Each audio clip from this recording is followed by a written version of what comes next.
পুরি তো আমরা সবাই কম বেশি খেয়েছি, কিন্তু বেলাবেলির কাজ না করে কখনো কি পুরি বানিয়ে খেয়েছে? তো আমি আজকে দেখাবো কিভাবে বেলাবেলি ছাড়াই পুরি বানিয়ে খাওয়া যায়। তো প্রথমে আমি এখানে সুন্দর করে একটি ডো বানিয়ে নিব। ডোটা বানাতে থাকি ততক্ষণে আপনারা অবশ্যই সাবস্ক্রাইব করতে ভুলবেন না। এই যে দেখুন আমার ডো বানানো শেষ। এখন সামান্য একটু তেল মেখে 5 মিনিটের জন্য ঢেকে রাখবো।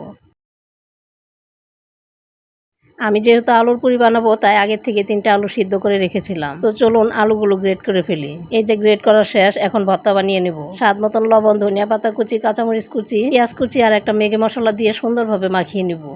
এই ভর্তাটা বানানোর সময় যা সুন্দর একটা গন্ধ বেরিয়েছিল। মাঝে মধ্যে কিন্তু এভাবে স্পেশাল ভাবে আলু ভর্তা ভাতের সাথে খাওয়া যায়। আলু ভর্তা বানানো শেষ, এখন পুরির জন্য লেচি কেটে নিব। তো চলুন ঝটপট সবগুলো লেচি কেটে ফেলি।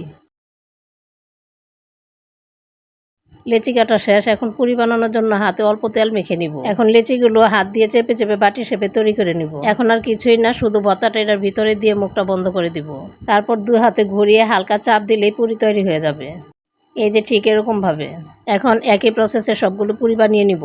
এভাবে পুরি বানানো একটা শর্টকাট পদ্ধতি, কারণ আমার মতন অনেক অলস মানুষ আছে যারা বেলাবেলির কাজ করতে চায় না। তাতে কি হয়েছে, কোনো কিছুর জন্যই তো কিছু থেমে থাকে না। তাই পুরি বানানোর বিকল্প পদ্ধতিটা বের করে ফেললাম। তো এই যে আমার পুরি বানানো শেষ, এখন ভেজে নেওয়ার পালা।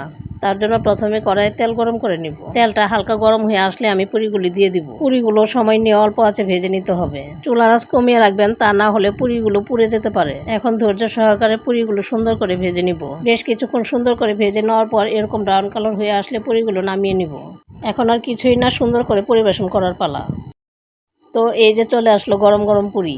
বাসায় মেহমান আসলে বা বাসায় কেউ খেতে চাইলে ঝটপট এভাবে সহজ পদ্ধতিতে পুরি বানিয়ে ফেলতে পারবে। আর হ্যাঁ, পুরিটা খুব মুচমুচে হয়েছিল আর খেতে তো এক কথায় দারুণ।